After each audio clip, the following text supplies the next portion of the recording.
तायब,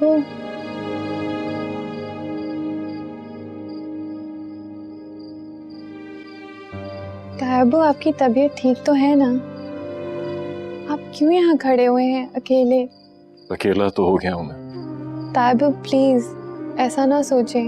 मेरी बड़ी ख्वाहिश थी कि जिया अपनी तालीम पूरी करती, फिर चाहे जिससे शादी करती। तायब प्लीज आप अपने आप को इस उलझन से निकाल दें। देखिए जिया कितनी खुश है ना। ऐसी खुशियाँ बहुत दुख देती हैं जो माँ बाप के दिल में वसवसे पैदा कर देती हैं। मुझे उनकी दौलत से डर लगता है। बहुत बेएतबार होते हैं ये दौलतमंद। ऐसा ना सोचें तायब, जिया बहुत समझदार है। वो अपने दिल की जरूर सुनती है लेकिन अपने दिमाग से भी काम लेती है। कब काम लेती है वो दिमाग से? तायब प्लीज आप अपने आप को इस फिक्र से आजाद कर दें।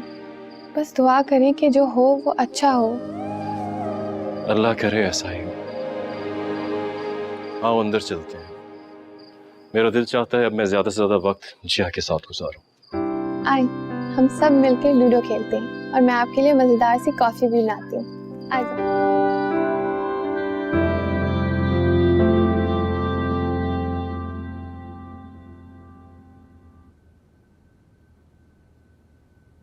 फिर तुमने क्या डिसाइड किया रिजवान? शादी के बाद तुम्हारी बीवी का बेडरूम कौन सा होगा? यही रूम। असल में बचपन से इसी रूम में सोने का आदी हूँ, इसलिए मैं रूम चेंज नहीं करूँगा। तुम्हें किसने कहा कि बेडरूम बदलो? मैं और तुम तो यहीं रहेंगे ना। मैं जिया के बेडरूम की बात कर रही हूँ। सना तुम अच्छी तरह जानती हो कि मैं तो बस इतना जानती हूँ कि मैं पहली हूँ और वो दूसरी। शादी करके मैं इसी बेडरूम में आई थी। बेहतर है कि तुम जिया के लिए कोई और बेडरूम देख लो। इतने कमरे हैं घर में, कोई भी रेनोवेट करवा लो। बल्कि मैं खुद तैयार करवा देती हूँ तुम्हारी पसंद के मुताबिक। तुम क्यों छोटी छोटी बातों में पड़ती हो? यही छोटी छोटी बातें ना बड़ी मसले बन सकते हैं बाद में, अगर तुमने मेरी बात ना मानी तो। तुमने मुझे ब्लैकमेल करना बंद नहीं करना। ब्लैकमेल कहाँ कर रही हूँ? अपना हक दे रही हूँ। और क्या चाहते हो? मेरा ख्याल है मैं खुद को अभी से आदी बना लेता हूँ कहीं और रहने का। रिजवान, रिजवान रुको। रिजवान,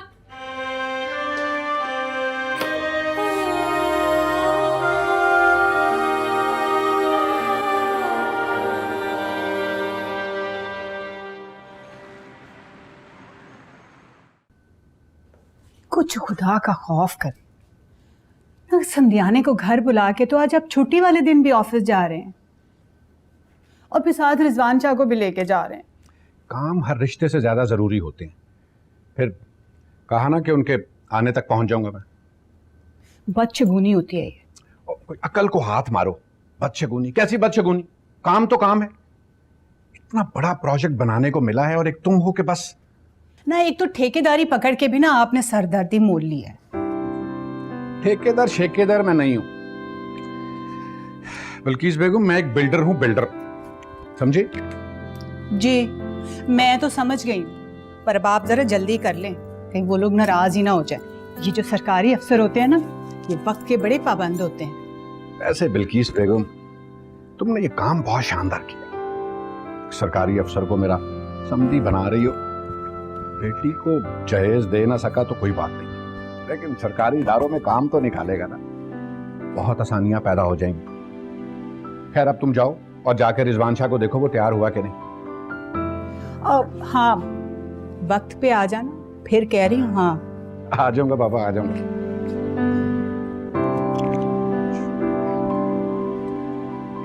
सना, सना बेटा रिजवान किधर है? उसके बाबा उसे नीचे बुला रहे हैं। मुझे नहीं पता कहाँ है रिजवान। क्या मतलब? मेरे बेडरूम में नहीं सोया वो रात को।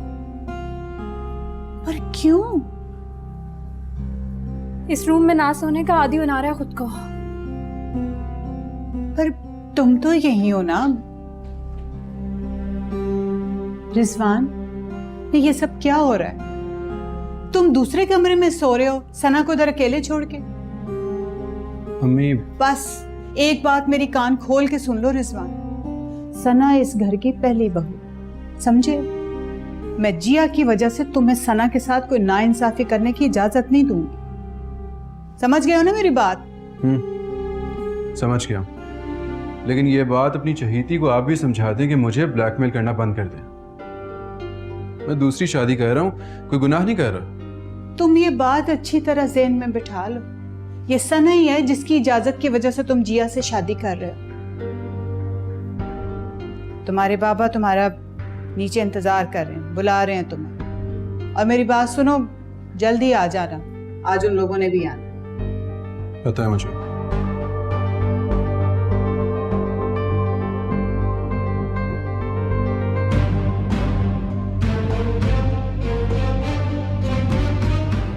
आज तो गाड़ी उड़ाते हुए वापस आओगे। अभी जरा ध्यान से।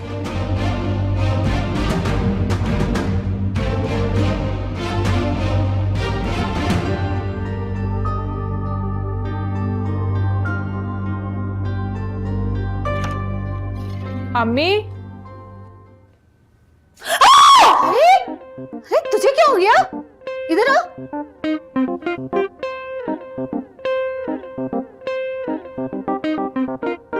क्या है? क्या देख रही है? तेरी माँ है, भूतनी नहीं। अम्मी आपने तो मेरी जान ही निकाल ली थी। अत्ता ने कपड़े प्रेस कर दिए और आप अभी तक ये मास्क लगा के खड़ी हैं। जिया मुझे ये बताओ, सफिया और किरण हमारे साथ ही जाएंगी? हाँ अम्मी, अब्बू अद्दा को जरूर लेके जाएंगे और किरण को मैं भेजूंगी। मुझे वहां की रिपोर्ट तो वही देगी ना। जिया, तुम्हें तुम्हारी माँ पर यकीन नहीं है? जितना किरण पे यकीन है उतना किसी पर नहीं। ये क्या कह रही हो तुम? जिया, एक दिन तुम धोखा जरूर खाओगी। देख लेना, तुम्हारे अब्बू सब कुछ अपना उस किरण की पढ़ाई पर लगा देंगे और तुम्हें कुछ नहीं मिलना। तो अम्मी, मैंने अब्बू को दिया ही क्या है जो मैं उनसे उम्मीदें रखूं? खैर, आप ये सब छोड़े, जल्दी से तैयार हो जाएं प्लीज। अच्छा बाबा, अपने अब्बू को तो आने दो। आज मना करने के बावजूद फिर दफ्तर चले गए। जब तक वो पहुंचेंगे मैं तैयार हो जाऊंगी। ठीक है, लेकिन वक्त पे पहुंच जाइएगा, वो लोग इंतजार कर रहे होंगे। अच्छा बाबा, तुम्हें पता नहीं कितनी जल्दी है। अच्छा ये जरा देखना मेरा मांस सूखा है कि नहीं सूखा।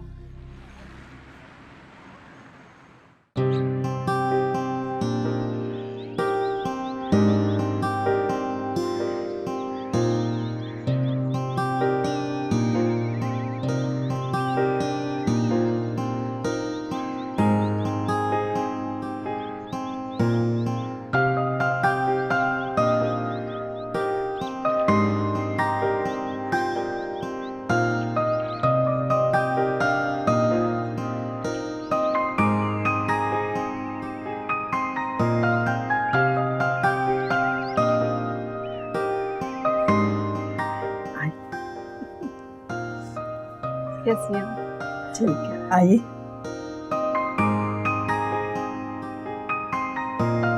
तशरीफ रखिए।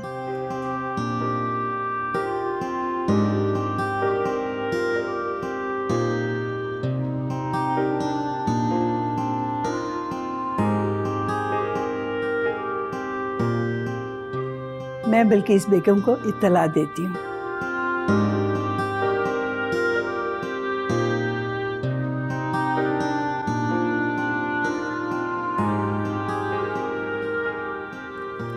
देखती हो, घर है कि महल?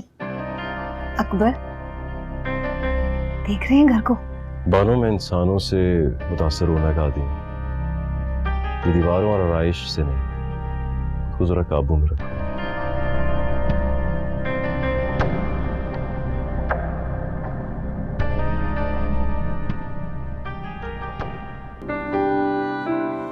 अस्सलाम वालेकुम जी। जी आया नू, जी आया नू। बिस्मिल्लाह बिस्मिल्लाह। अस्सलाम वालेकुम भाईजान, बैठें प्लीज। क्या बताऊं जी, मैं आप लोगों को तो आज अपने घर देखे ना मेरा दिल बाग बाग हो गया है। सफिया बहन, आपको घर पसंद आया है? माशाल्लाह, बहुत खूबसूरत घर है। शुक्रिया जी। भाई साहब, आप सुनाए, कैसी तबीयत है? बड़ी मेहरबानी बहन, बिल्कुल ठीक ठाक। ये आपके हस्बैंड नहीं नजर आ रहे हैं। अब वो आज ही बस उनको बड़ा ही ज़रूरी दफ्तर का काम पड़ गया था, तो दोनों बाप बेटे इकट्ठे ही गए हैं जी। खैर से अब आने वाले हैं जी, मेरी भी फ़ोन पे बात हुई है, पहुंचने वाले हैं जी। वैसे आपको जिया का घर कैसा लगा? मुझे जिया की खुशी बहुत प्यारी है। वैसे वाकई आपका घर बहुत खूबसूरत है। काफी कीमती आराइश है ये। बहुत शुक्रिया जी, बड़ी मेहरबानी। बस हमने कभी गुरूर नहीं किया। वैसे हम पूरी दुनिया घूमे और माशाल्लाह से इस घर की डिजाइनिंग भी हमने ना एक यूरोपियन डिजाइनर से कराई है। सारी डेकोरेशन उन्होंने की है जी हमारे घर की।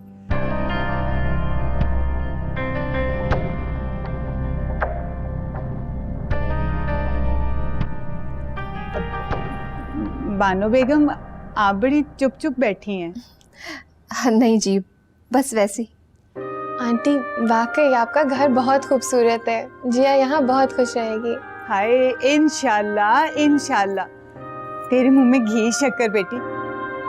बस जी, आप बस 2 मिनट बैठे, मैं जरा चाय शाय का इंतजाम देख लूं। रज्जो,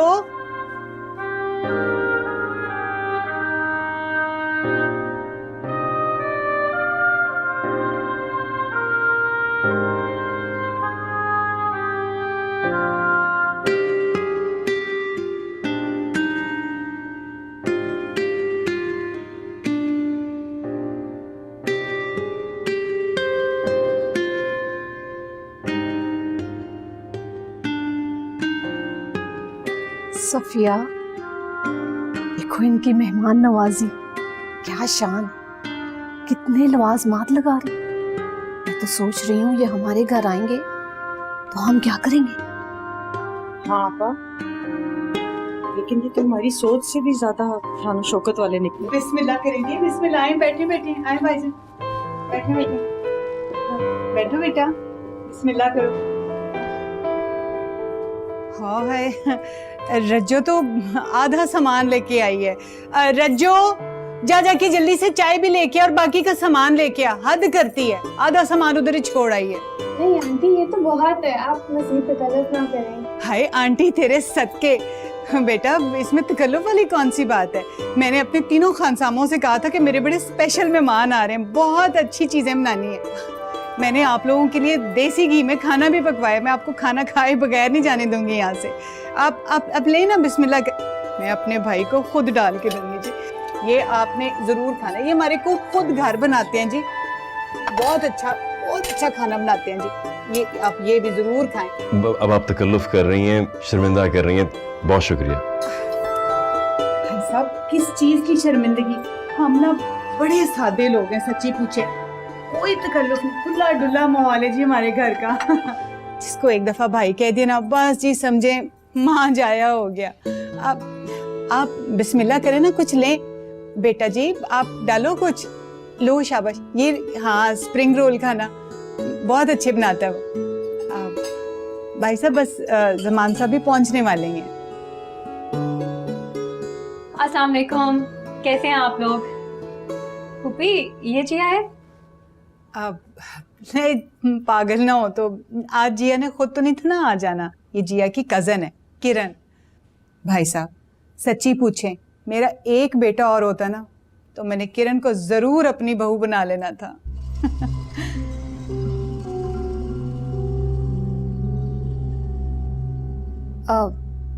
और आप? ये मेरी भतीजी है जी, मेरे साथ ही रहती है। प्यार जो हुआ जी, बड़ा प्यार है हमारा आपस में। आप लोगों से मिलके मुझे बहुत अच्छा लगा है। मुझे तो बिल्कुल भी अजनबी नहीं लग रहे आप लोग। है ना, कितने सादे लोग हैं, बिल्कुल हमारी तरह से। माशाल्लाह। अब सना, आपके हस्बैंड क्या करते हैं? मोहब्बत।